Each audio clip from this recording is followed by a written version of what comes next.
أعوذ بالله من الشيطان الرجيم. بسم الله الرحمن الرحيم. وصلى الله على سيدنا ونبينا ومولانا محمد.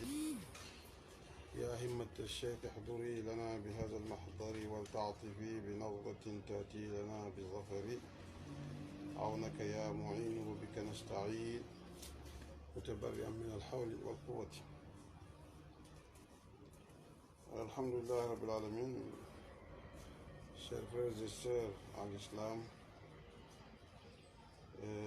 nous vous adressons la meilleure des salutations, la salutation qui apaise les cœurs, en l'occurrence, Assalamu alaikum wa rahmatullahi wa barakatuh. Wa alaikum salam wa rahmatullahi wa barakatuh.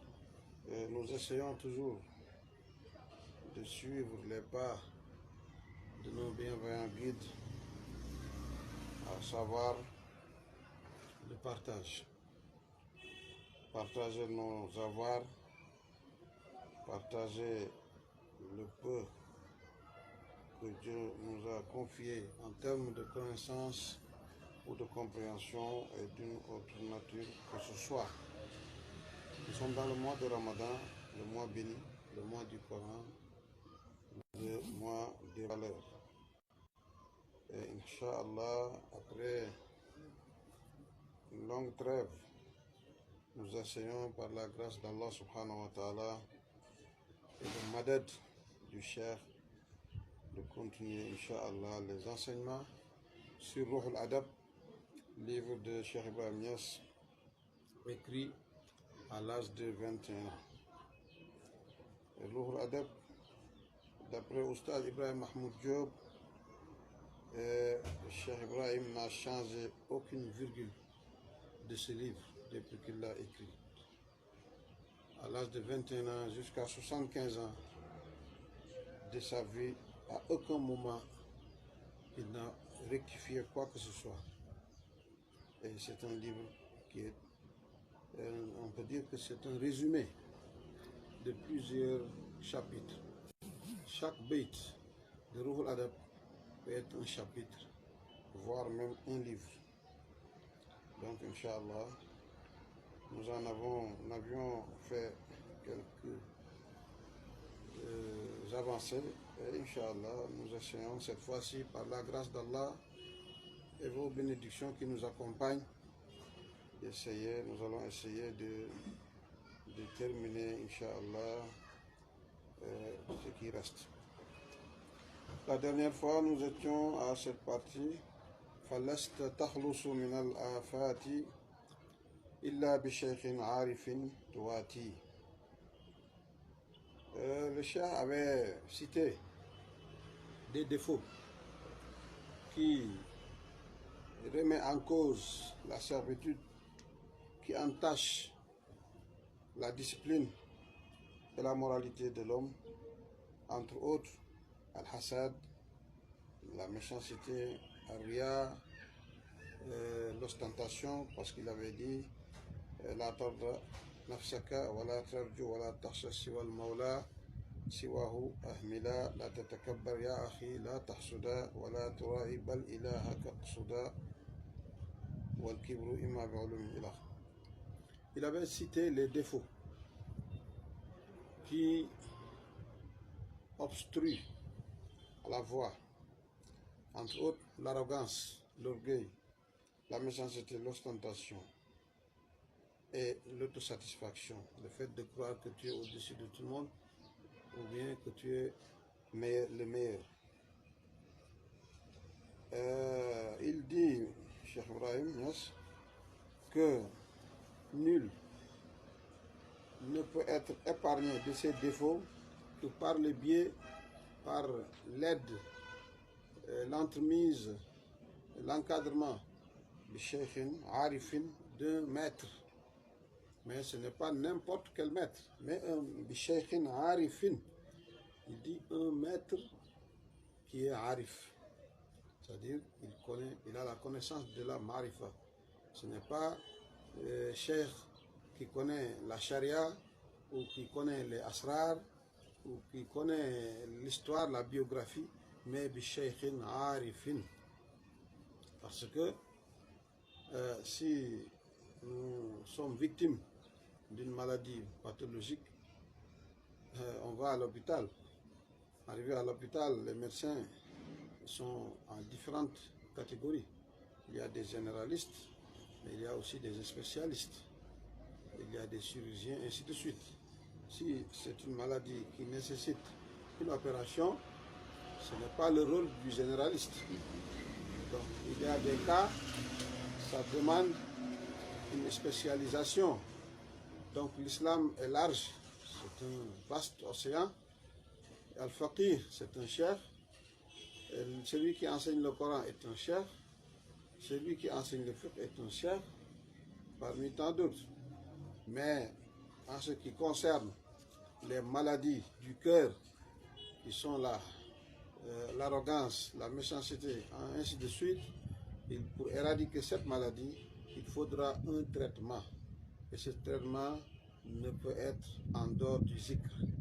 Mais pour que ce traitement de zikr puisse être efficace, il faut le recevoir d'un spécialiste, d'un expert en la matière, à savoir Bishaykhin Arifin Tuati Yani Tuafiquhu. C'est-à-dire, il y a les dispositions du maître, mais il y a aussi des dispositions requises à l'endroit du disciple. Parce que même si le maître répond à toutes les qualités requises, alors que le disciple n'a pas toutes les dispositions, il ne pourra pas tirer profit de ce maître. Et comme toujours, on a l'habitude de le dire, et ce qu'on a l'habitude d'entendre de notre maître Ibrahim Diallo, le récit de Moussa et Khadir suffit comme illustration entre la relation entre le disciple et le maître. C'est pour cela ici, Cheikh Ibrahim dit, tu ne peux pas être épargné, tu ne peux pas te préserver de ces fléaux, de ces défauts, illa bi shaykhin, que par l'entremise d'un cheikh arifin, gnostique, c'est-à-dire qui a la connaissance de marifa, toati, et toi-même, là, ça interpelle le disciple. Tu dois être conforme au cheikh, conforme à ses ordres et à ses interdits.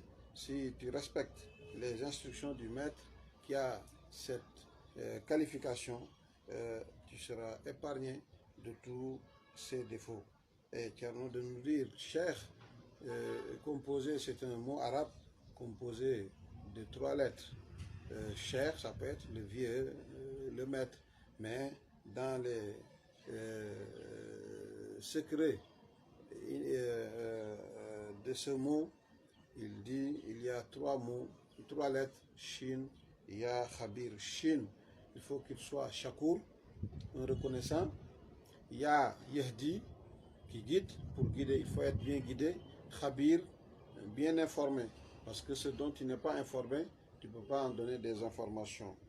Donc, le cheikh Arif, c'est celui qui a le jazbou.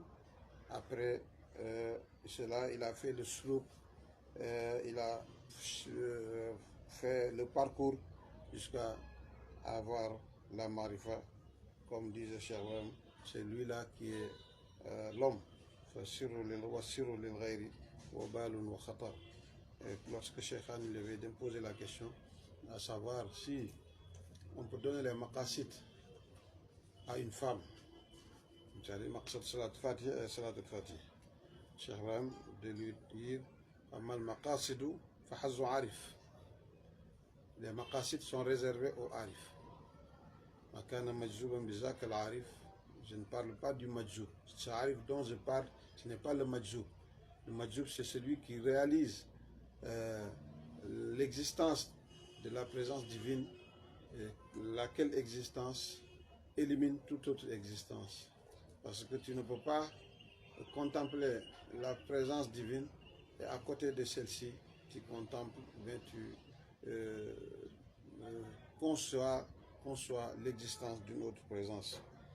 Mais il y a un bon nombre de gens qui croient que c'est ça la haqiqa, c'est ça la marifa. Non, Cheikh Ibrahim a dit, ça c'est Al-Fathu. Quand tu arrives à réaliser que rien n'existe en dehors d'Allah, c'est ça l'ouverture. Et c'est ça aussi Al-Wusul. Al-Wusul ou Al-Ilmu bihi. Wa illa fal kullu wasilun. Le fait de se rendre compte, de prendre conscience de sa présence, il dit c'est ça l'accès. Sinon tout est lié à lui, tout a accédé à Allah. Mais tout est lié à lui, mais tout n'est pas conscient de cette liaison. Donc au moment que tu sens cette liaison, c'est là que toi tu réalises l'accès. وإلا فالكل واصل ما كان مجذوبا بذاك العارف بل من بقى بعد الفناء والسلك نهج رسول الحق والنفس ملك هذا هو الرجل أنثى أو ذكر والسر للغير وبال وخطر. Il dit c'est celui-là, le arif, qui fait le baqa'u بعد الفناء et qui reprend le cheminement. Mais Nahj Rasoul al-Haq, le chemin du prophète, de l'envoyé, qui est Muhammad sallallahu alayhi wa sallam, Sayyidina Muhammad sallallahu alayhi wa sallam, al-Haq, qui est la vérité, qui est le réel. Dans le cheminement, d'ailleurs dans l'un des livres de Cheikh Ibrahim les plus intimes, sur l'Akbar, il trace le cheminement en modules, en phases. Il y a Suluk, il y a Jazb, il y a Jazb Ba'd Suluk, il y a aussi un autre Suluk après tout cela, en 4 étapes. Et après cela aussi, il y a une autre marche dans l'infini. Comme il disait, Man zaqaha yasiru sayr al-abad yajni al-ma'arifa bi fayd al-madad. Donc, ce Rasoul al-Haq, ça, c'est une dimension très élevée dans la marifa. Bon, on ne peut pas nous se permettre de révéler certaines choses, mais ce qui est écrit qui est partout, on peut quand même y passer. Mais في السر أسرار دقاق لطيفة تراق دمانا لو بها بحنا, comme disait Sayyidina Ali. Le suluk. Bon, pour celui qui prend la tijaniya, d'abord celui qui n'a pas pris le wird, lui c'est un musulman, un fidèle, il peut être un vertueux, il peut être un wali. Mais il y a wali sharia et wali haqiqa. Wali sharia peut être un mahjoub, c'est-à-dire un non-initié. C'est un wali, il a une valeur, il est respecté, il est un ami de Dieu. Mais c'est un wali sharia. Lui, il peut faire des karamat, il peut même croire qu'il a une importance. Mais wali al-haqiqa, il est toujours effacé dans sa présence. Même s'il observe les créatures, il prend chaque chose à sa juste valeur, néanmoins, il s'efface. Il trouve que tout ce qui passe en lui n'est que gratification de la part du Seigneur. Il ne rejette aucun don. Même si on lui dit tu es le Qutb, il acquiesce parce qu'il sait que lui, il n'est rien. Mais celui qui est tout, c'est ce dernier qui lui pourvoit. Donc il ne nie aucun don venant de ce grand pourvoyeur. Donc Cheikh Ibrahim, dans une lettre aussi, avait fait la classification, une causerie que Mohamed al-Mishri a écrit. C'était oral, Mohamed al-Mishri l'a écrit.